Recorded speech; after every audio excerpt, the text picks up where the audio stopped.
Welcome to Therapist Uncensored, a podcast where therapists freely speak their minds about real-life matters.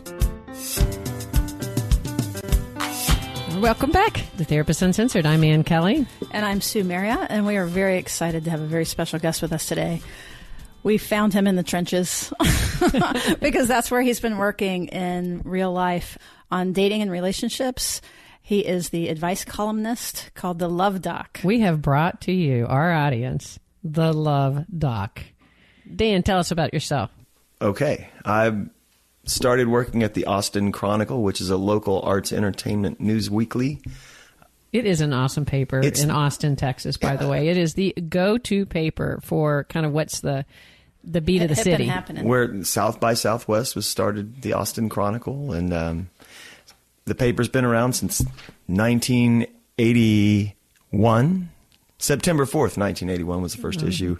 I started working there in 1988 as the personals guy, I guess. All right, so we got to tell you, the personals back then were huge in that paper because we didn't have the internet, right? We didn't have, all of Tinder and Match.com. Right. It was the back of the Chronicle in Austin, Texas. That's how you made the connections, right? Yeah, our internet was a Mac Plus with a bunch of floppy disks they had to swap out.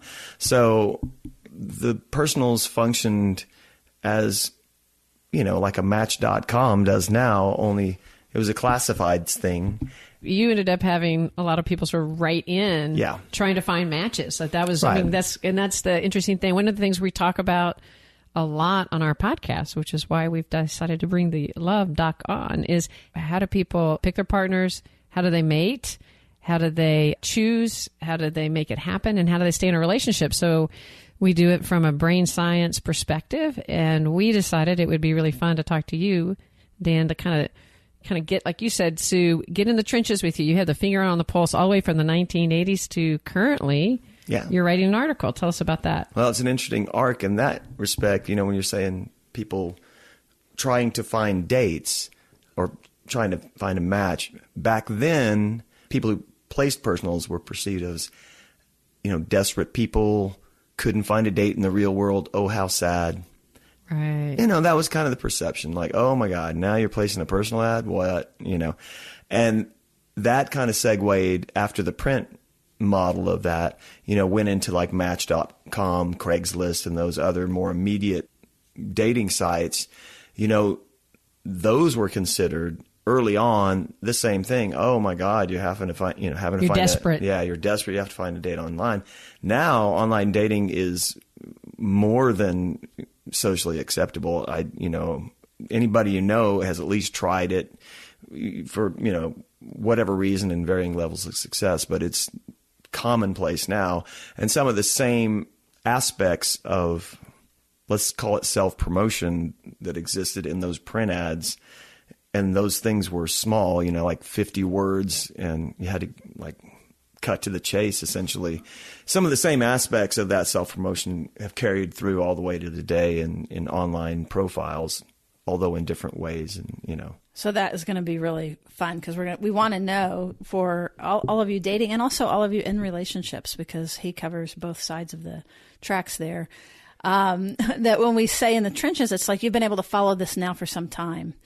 And you have at least 300, is that right? Oh, yeah, I think at least 300 of my dating advice column. That's right. And I have another 10 years of another sort of, I did a event recommendation column in the personals that at least 10 years, I don't know, it's been a long time.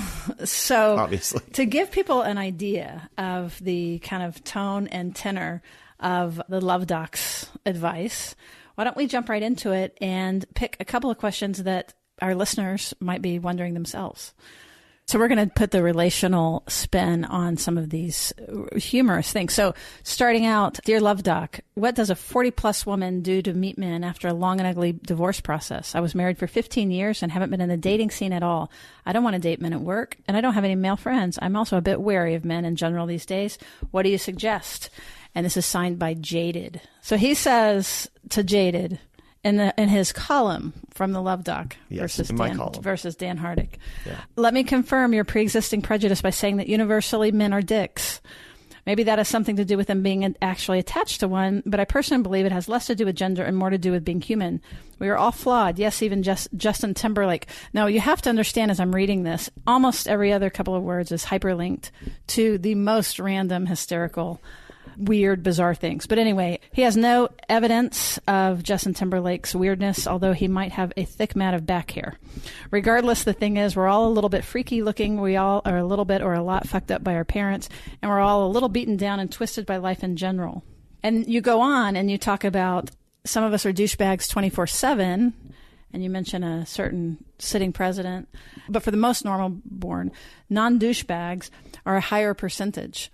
So you introduced the idea of percentage of assholeness or douchebag, right? Yeah. I mean, and that's kind of empirical, I think. I mean, the bell curve of humanity and the male gender are pretty decent people, I think. I think when we go out in the world, we encounter just pretty decent people, but there are the ones we remember. It's like porn.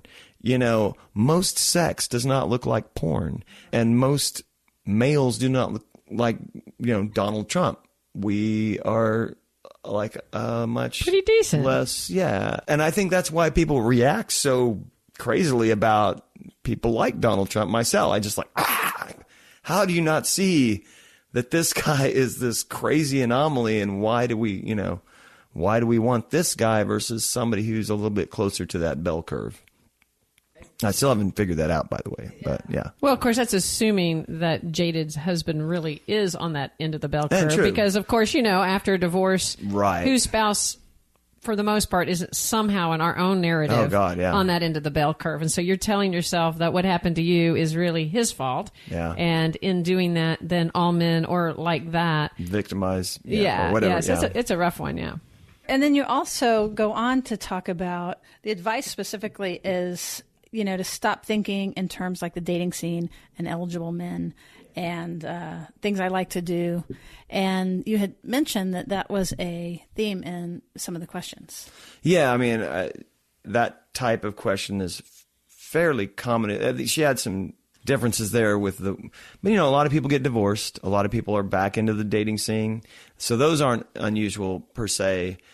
And usually the question is, I'm just kind of intimidated by the whole idea of going back out there and putting myself out there. Tell me how I can just sit in my house and, really interesting, unique, wonderful people will show up at my doorstep. Tell me how I can do this. Well, that's kind of the setup, isn't it? From the personal ads on. Yeah. I'm going to sit in my living room and I'm going to describe the person that I really, really, really want and look at my screen and wait for them to appear. Isn't that what happens? Come on, Luv Doc. Isn't that exactly what happens? Yes, kids. No, it's not. It's not at all what happens. It does happen. We all have probably some friend who's like, oh my God, I met this guy, dreamboat, wonderful person. But in my experience, those people are compatible in really interesting ways, and that dating site might have been the conduit for that interaction, but there could have been 1,000 other conduits for that interaction. But the idea that if you just say some things, like I like walking on the beach and I like, pina coladas, getting caught in the rain, that, Jimmy Buffett's going to show up at your doorstep. Actually, that wasn't Jimmy Buffett. That was I was thinking it was. No, he's Margaritaville. By the way, I just learned the other day, Margaritaville was written about Austin, not the beach. Seriously? We can get into that later. Please do. Yeah, he was living in somebody's house in Austin. It was about the slacker aesthetic of Austin in the early 70s. And that's why they're talking about margaritas. Yeah, because we are Margaritaville. That's, we had... Funny story about that. When I lived in Washington, D.C., when I first moved there from Texas, we'd go out with friends. I said, hey, anybody want to get a margarita with me? And they'd look at me like I had three heads and I was as rude as I could be. And like, well, I might have a scotch, but I'll go with you. I was like, wow. They didn't realize going margarita was an event for us. Right. It's, yeah. That's what we do after work. So this is very similar to the column, which is that we can sorry. start one place. No, it's so hysterical. And then all of a sudden you learn something really cool that you didn't know that you wanted to know. Oh, and that was so it's Jimmy Buffett. chock full. Well, Jimmy Buffett and, the Austin Margarita. It's chock full of entertainment, but also what we found as we went through them, some really actually good advice.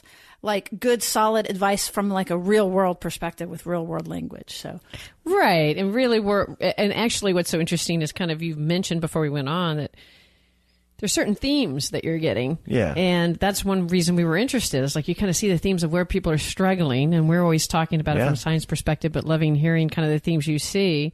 I loved that we were sitting there talking about the fact that you went from personals and then we went to Match.com. That's so interesting, that right? Arc, yeah. And you've seen the progression from that, and how has it differed? How do you see it different? But the same way as everyone's trying to find a mate, right? Like in this process from personal to Match.com. Or a hookup.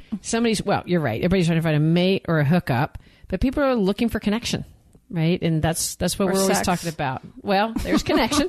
Love, connection. So give us an example of what comes to you in the outside world. Well, so this one was really generic, which is the kind of question that really irritates me. Just because, how do you make assumptions about somebody you don't even know? But there are large sweeping generalizations you can make about anybody, and this was one of them. And this one was, how do you meet a quality mate? It's generic, but that's what everybody's writing to you. Yeah, I mean, it's a good question. So give us the answer, Love Doc. How do you meet the quality mate? That's the loveless side of dating. I don't even know the gender on this. So, and I don't know that even matters. I guess I'll just read it and we'll see. But this is such a wonderful question, Loveless. Thanks for asking. As you can probably imagine, there are countless numbers of vapid, undereducated, uninteresting, physically and socially inactive losers out there trying to hook up with someone special like yourself. Someone with exceptionally high intelligence, superior health, razor-sharp wit, a positive, magnetic personality, and loads of friends. What the fuck is wrong with them? How do they not see that you're way out of their league? I don't know. I mean, this is the thing, is like, what I'm getting at is when they the idea with this is, how do people not see my awesomeness just walking through the world? And are you saying that people can tend to overestimate themselves? Yeah, I think there's a huge. That's actually true from a research perspective. We never see ourselves as wrong. We think what we say is a little smarter than it actually is. Yeah. And we sort of idealize ourselves in our own qualities in general. So what you're saying is, so people are writing like, I'm this awesome person and I cannot find that same awesome person back again. Right. Help me. Why does Brad Pitt not call me? It's and I it's wondered that. And like, even when you talk to your friends, everybody has this friend. Everybody has this friend. It's like, I can't get a date. I just don't. And you're like, oh wow, well, hey, there's this guy. He's kind of interested in you. What do you think? Oh well, no, he's too. He's too. Pick one. Yeah. Tall, short, fat, squatty. I don't know. Stupid. Athlete, and you're like, what? Like, what? I'm looking at you. I may give this a shot. And I think that's it. It's, people in their heads like are much more fascinating and wonderful than maybe they may be that in their head. But you are what you not only project to the world, you are what you do. You are, obviously. I can sit here and think I'm Brad Pitt, but I need to actually be Brad Pitt to be Brad Pitt. So, consequently, I need to be a very famous actor. But, you got to be this. If you're going to be Sean Connery, you got to be Scottish. You got to have a cool accent, Well, and what I see happen a lot is I don't know if people are thinking necessarily that they are that, but more thinking they're going through this exercise of what is it that I want? And this list of qualities that you want in a mate is, your point is like, how does that list, which is an awesome, detailed, spelled out, smart, all these great witty qualities, how does that match up to the list? Like how yourself. And that plays into the arc that we were talking about earlier, which is early on when we used to give away 30 free words. So you had 30 words to say, I'm a SWM, single white male, looking for a super hot SWF, single white female, for dating, throwing frisbees to my dog in the park, and so on.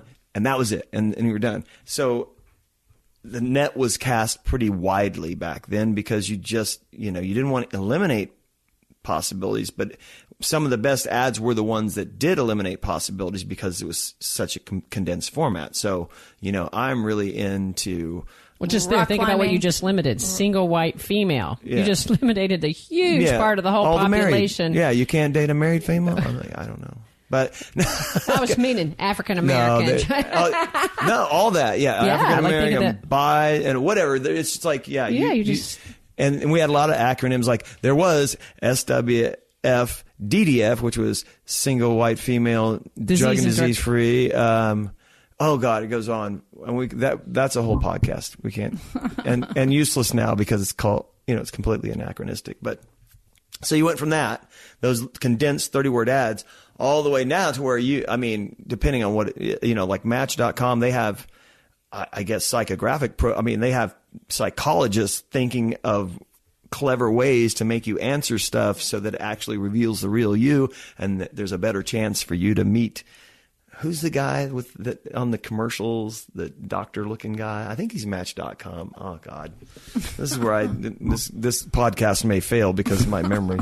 But he's an actual psychiatrist or psychologist or something, behavioral scientist who's designed this great profile system that algorithm to help you to help you match up with this other person. And as you probably know, problem with that is how honest are people with themselves and it's tricky because every answer that you give that's wrong is going to screw up that algorithm, or that's not honest, and everybody wants to appear like the person they believe themselves to be. And so just what I was going to say is it's not even like individuals aren't necessarily being honest. We've been talking about how that we often overestimate and perceive ourselves in this positive, ideal way.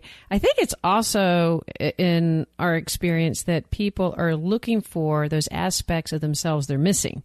And so when they know that they're sort of struggling in it, and sometimes this is conscious, sometimes it's unconscious, they're often describing that aspects of selves, thinking, if I got that, then I'd be a whole person. Right. Like, let me just add this, get this, and then now I'm a roundabout. Exactly. Yeah.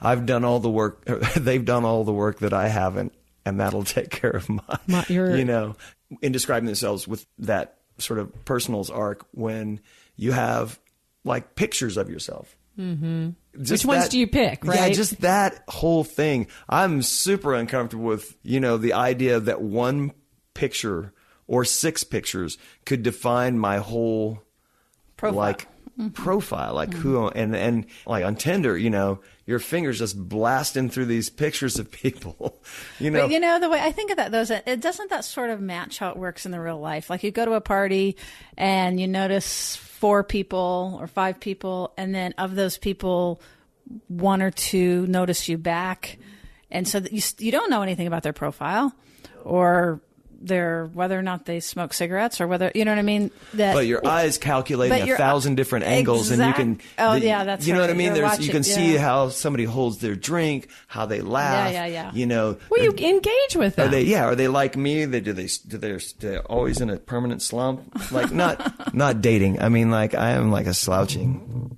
son of a bitch, and What about? And there's so many like. You obviously know this way better than I do. So many subtle clues, about people that you're processing that a flat 2-dimensional photograph will never convey. And this is what, I was like, if I want a video and I want it 360 and I want it 3D and, I don't know. I want like, how do you capture somebody's personality in a photograph? But some of the advice you give, like even in that article, which was that you start off reading, some of the advice you give her, actually, we're not actually here advertising saying, you know what, don't go on personals, don't go on Match.com. Far from it. Far from it. Yes, Chronicle, don't worry. We're not actually saying that. Because it really can and has been, depending on it has been actually really successful for people. I think your advice, so I want you to read a little bit more about that, has to do with what you're looking for, not only outside of yourself, but what you're looking for inside. What are you really reflecting, and to kind of take a deeper look. So why don't you read some of your advice to what was this one? Girl, don't buy that dress for a man. That's what I'm getting at. Buy that dress for yourself. But so like this is part of that answer. Over the years, I have found that certain people have a huge disconnect between who they are and who they believe themselves to be. This self-deception is essentially acute on internet dating profiles where people are asked to describe themselves. Needless to say, there's a frustrating amount of hype. I get it. People are trying to sell their sizzle. What might be more useful, however, is Yelp-style reviews from friends, family, and acquaintances. Maybe realitycheck.com. I'm actually thinking we should maybe develop this concept. Yes. Well, little Yelp of friends, little review. That would be really nice. That would be kind of interesting. And feel free to steal the idea for the domain name. But if you do, I'd like to get my beak wet, if you know what I mean. Yeah, well, I'm sorry. Yeah, I was trying to get a little money out of that. But no, that's the thing is, it would be great to have objective measurements of people rather than subjective measurements of people. But you can't have that. And what Ann was saying is right. You project what you want, and it describes you. So if you want pina coladas and getting caught in the rain, clearly you're a person who likes to go to the beach and drink.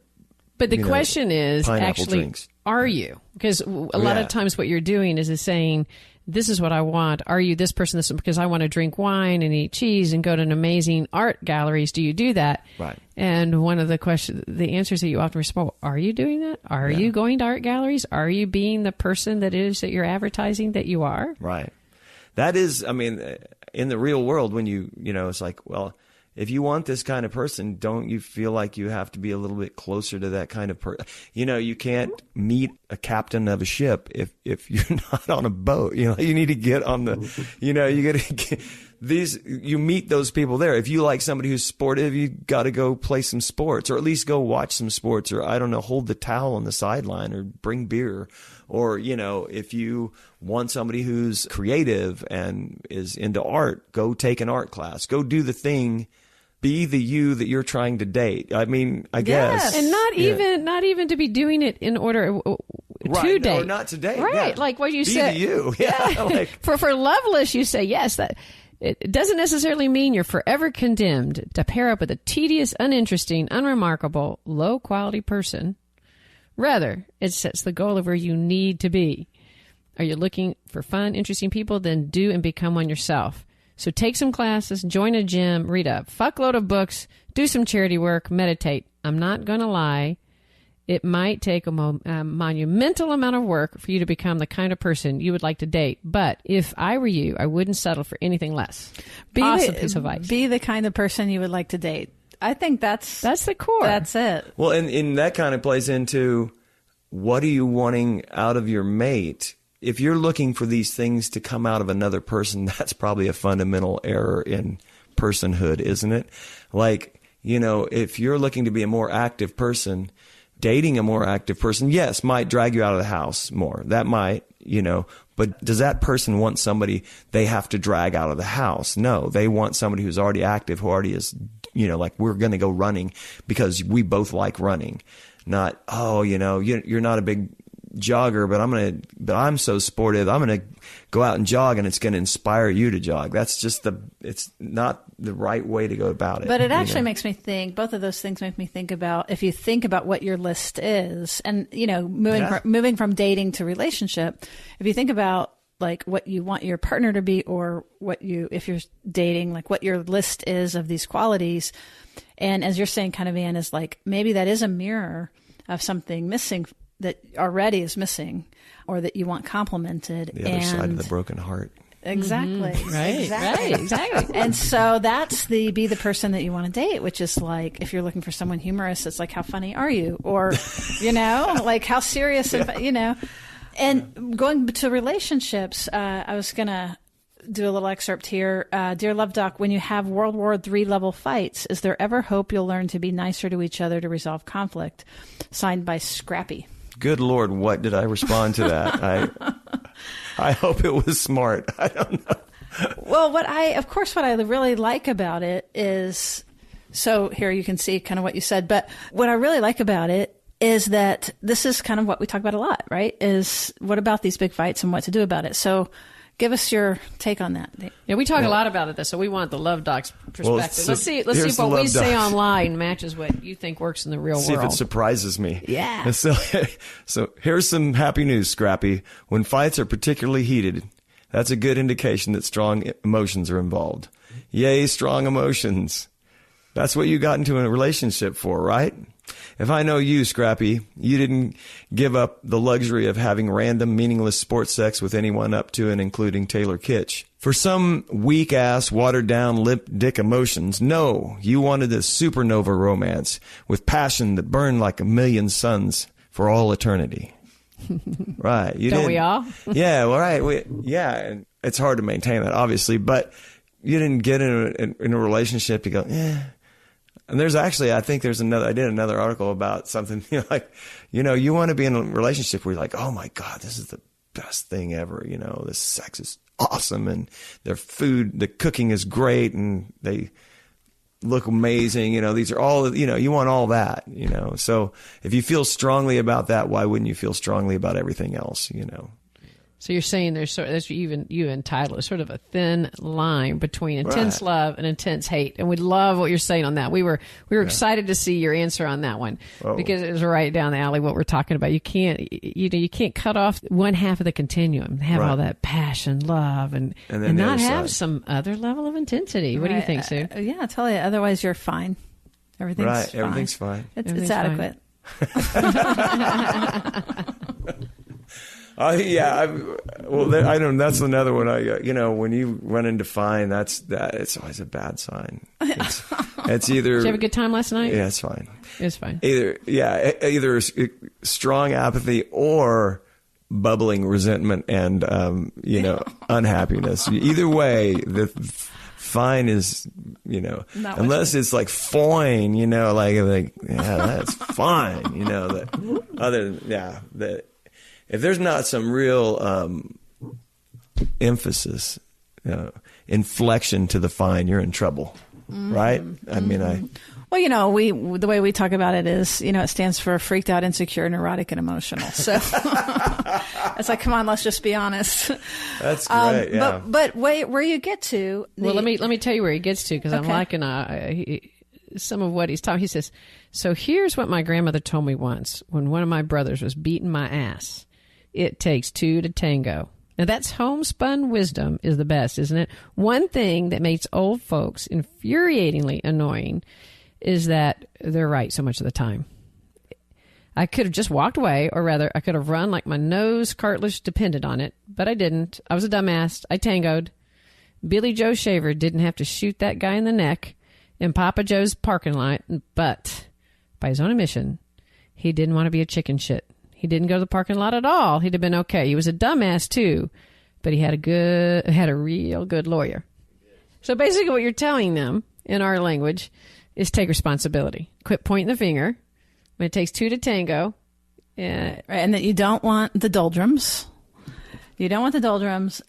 It takes two to tango. And yeah, I like what you're saying, Ann. Take responsibility. Like you've got 50% of it.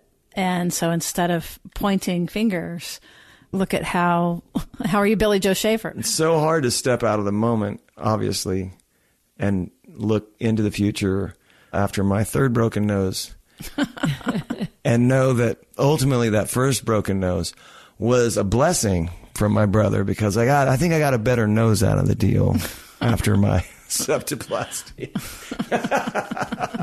But in the moment, yes, it was very tough to, I can't imagine, not when you're fighting about the most inane and stupid things when when you're a kid. In this case, I believe it was Star Trek versus Bonanza, which is sort Obviously, of like it's Bonanza. No. Yeah, I think for me I can't remember now. I can't even remember what side I took on the thing. But it's like a Beatles and Beatles Stones argument. And it's like oh yeah. Something really pertinent. It's very However, important. in the moment, it does feel. We did a whole thing. It does feel quite pertinent, passionate, and highly threat. We talk a lot about the threat that gets involved in that kind of a dilemma. And the escalation of And it. the escalation, yeah. You walked back when we didn't have remotes. You walked over and turned the channel on the TV, which really pissed me off. I think that was me, my older brother. Yeah. And so, and then he obviously maybe smacked me on the head. And then that was, in adult relationships, there's similar escalations, but and sometimes in a very physical way, and unfortunately in a very physical way. But, usually conversationally in the argument portion of it, it's just like things get escalated for, just, I have a friend who I not fight with, but argue with a lot.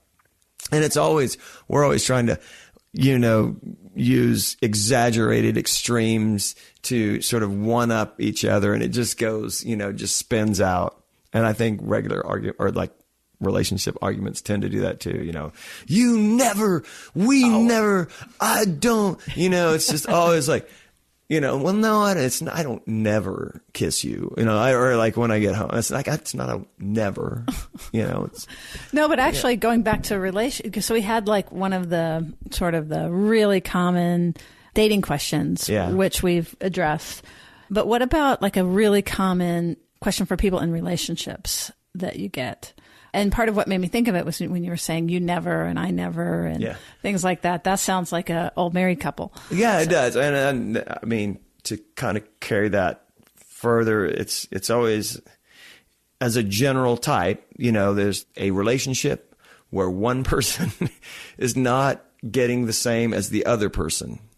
Not enough sex or not enough housework or whatever it is. Respect. Respect's a pretty big one. And I'm very uncomfortable with the term respect. Maybe you can help me out with this, because respect has so much stuff tied up in it, but it's so important to people, and it's about valuing somebody, valuing their opinion, respecting boundaries, I listened to one of your podcasts, I don't know, a while back about consent, respecting somebody's physical space and, what's okay about that. And so respect's just a really huge one word.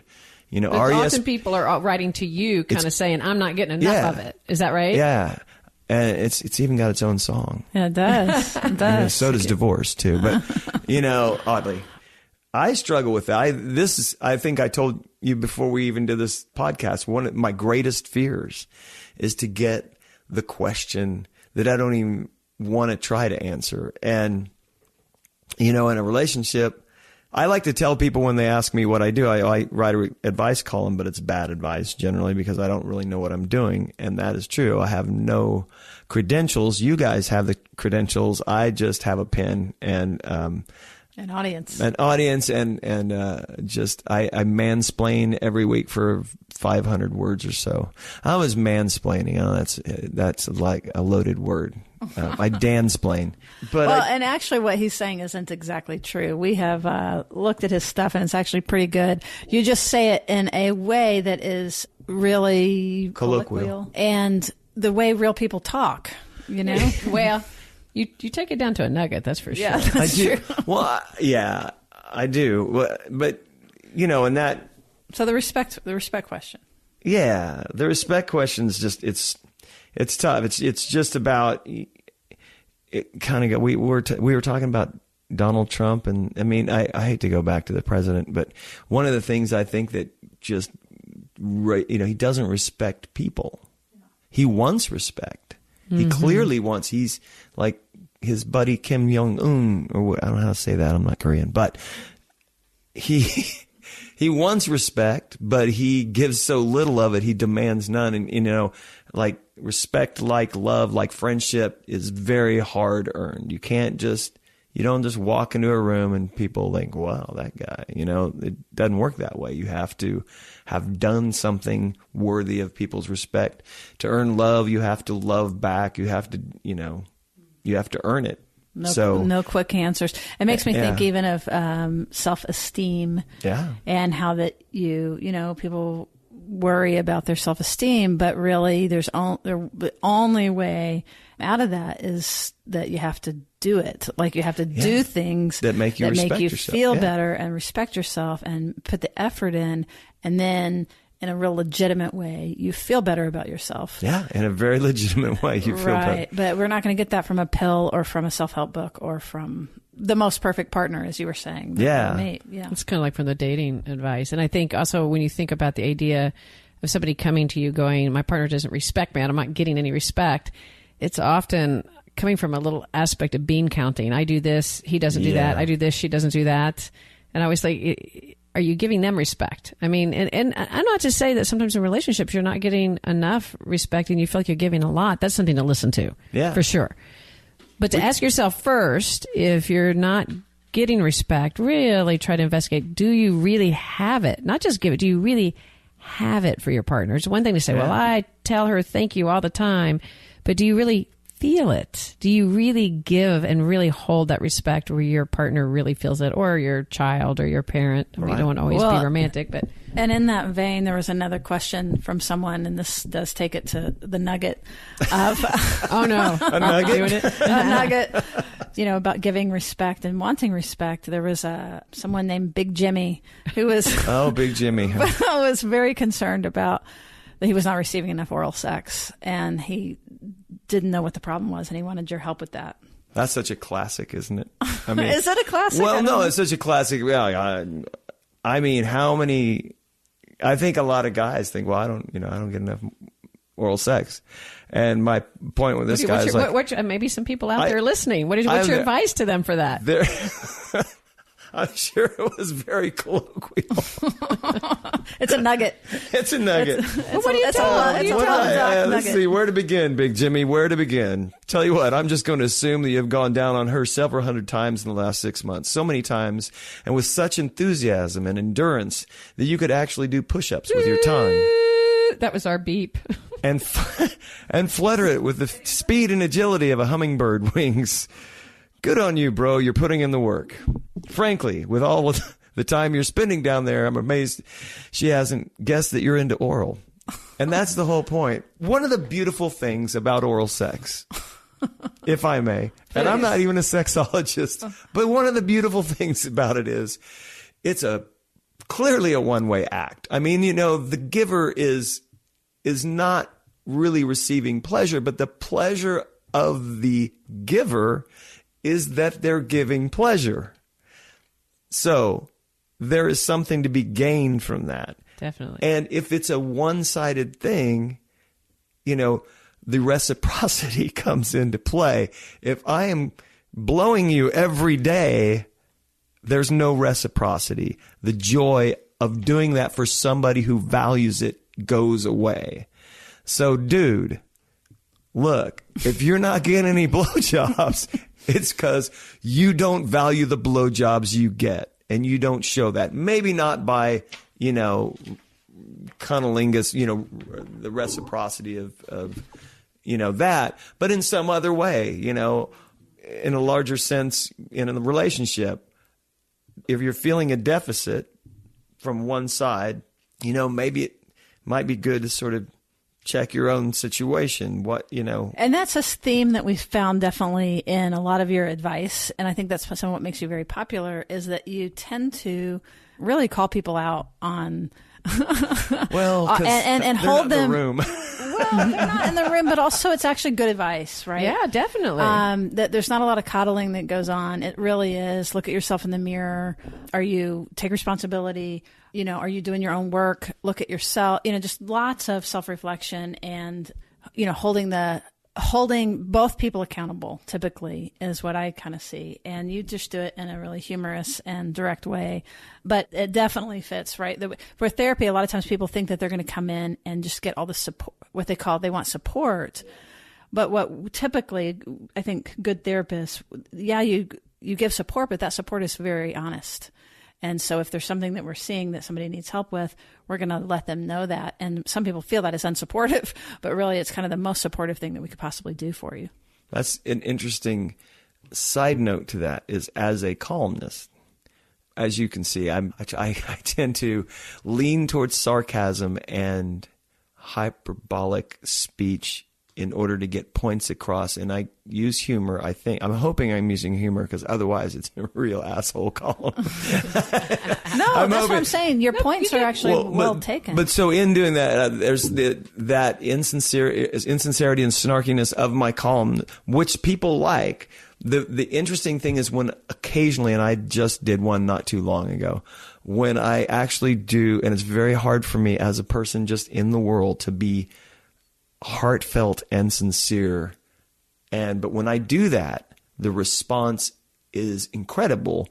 Like I get maybe one letter every 3 weeks as, just, hey, great job, or, something like that.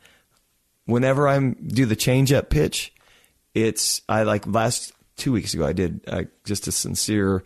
Tell us about it. The shooting in Sunderland Springs. Hey, we need to fix this, folks. This is, every other country in the world seems to have some sort of handle on gun violence that we don't. Are they all smarter than us? That, and it was just that very. So what were people saying in the letters? Oh, they were just saying, they respond to the honesty and sincerity of that. And I think that carries over, that's a corollary to in a relationship. I think what we really, really want is honesty. In the world, what we really, really want from people is honesty. Mm-hmm. It's so hard to do. It leaves you, both parties, very vulnerable. That's the key word. Think of all, this is kind of scary, but think of all the things you would, if there were no repercussions of hate, resentment, whatever, all the things you could just tell people. I know autistic people, I don't know this. I think autistic, you might have to hyperlink cut this, but they don't have an emotional. You might be thinking of Tourette's. Right. I think what you're thinking is they don't have a lot of social. We won't talk about autism specifically. We'll just say that there's some individuals that have a really hard time reading and understanding, responding to social emotional cues. So they just they're not inhibited. They just say it like it is without the social inhibitions. Right, and that's and that's wonderful in one way, and it's, can be hurtful in another.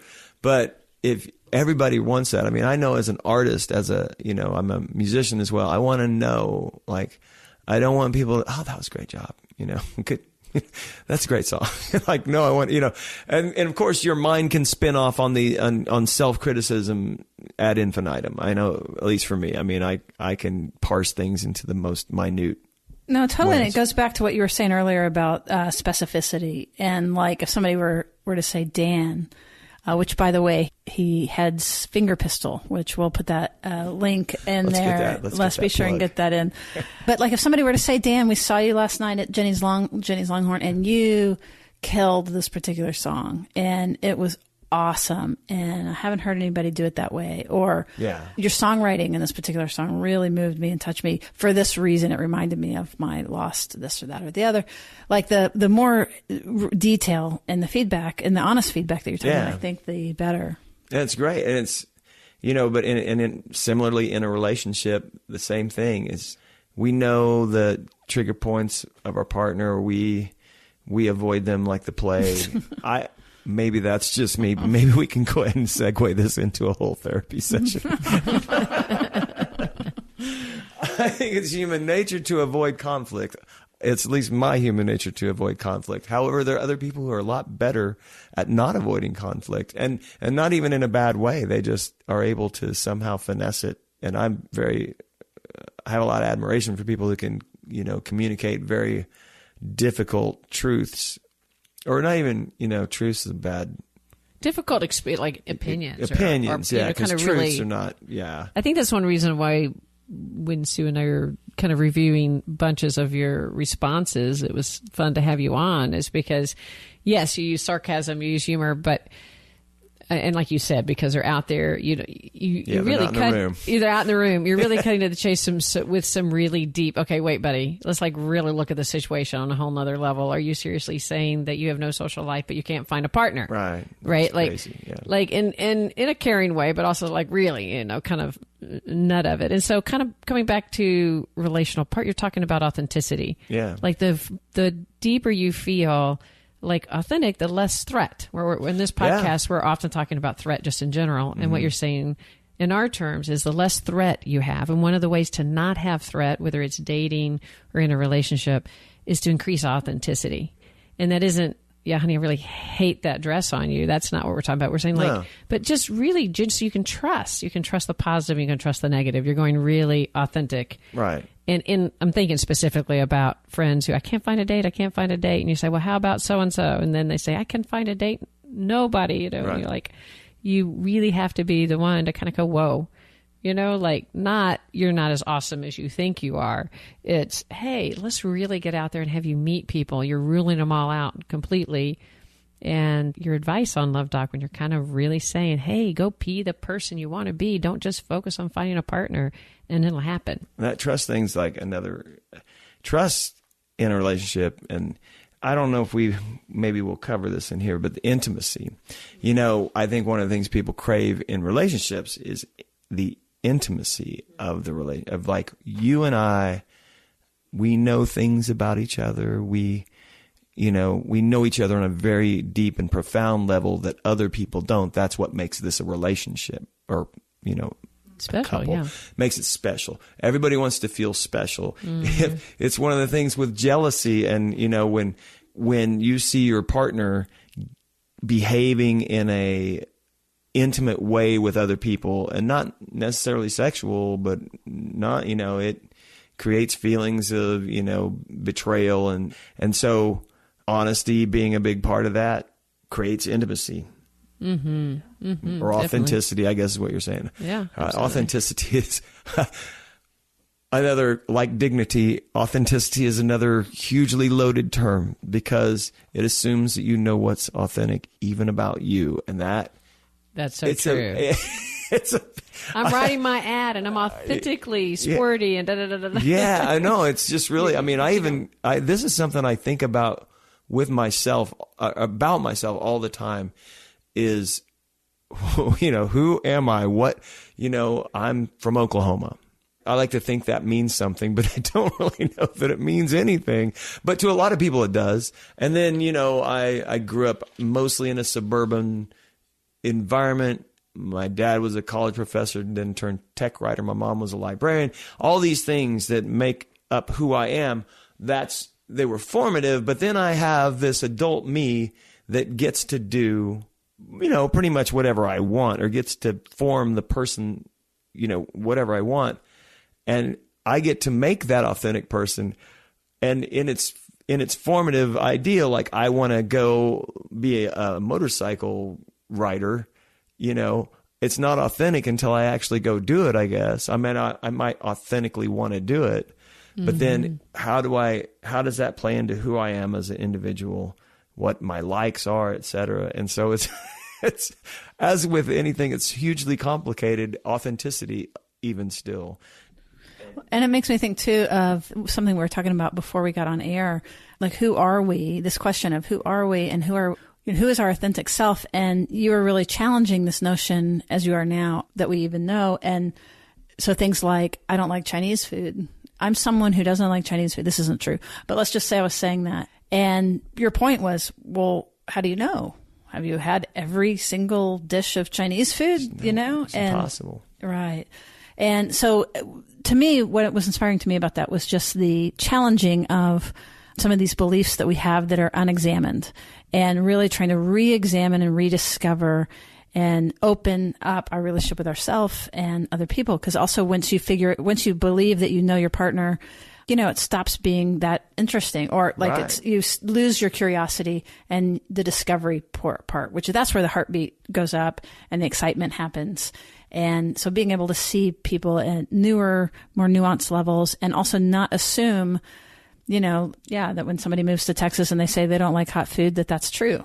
It's not true. It's not true. They just don't. There's a process that happens. Yeah. So that discovery thing, that's an interesting concept too, as in terms of a ongoing, thinking somebody that they're always going to be that same person. Yeah, it just shuts it down. Yeah, it shuts it down. Or that we think we're going to be the person that we present when we first meet somebody, because we're never the same person when we first meet somebody than what we become eventually, you know. And that's what's crazy. Here's another layer to that too, is in the dynamic of a couple, you perceive yourself in one way and your partner perceives you in another way. Yeah. Unfortunately, there's no way you can get around that. No matter, Right. It's like, I am a, wonderful, thoughtful person. And the other, I'm not so thoughtful. I mean, this happens in my house all the time. Well, one of my somewhere favorite, in between. One of my favorite things to do is to bring somebody in that I've worked with for a long time, and to bring their partner in for like one session, and like just say, "Tell me all about her," or "Tell me all about him," and what do you, and it's really informative. And I imagine. yeah.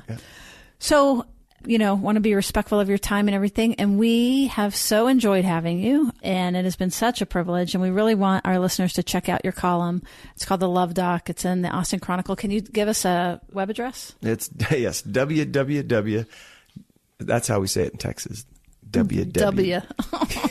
I realize Thanks, George. No, I want the world to know that W existed before W.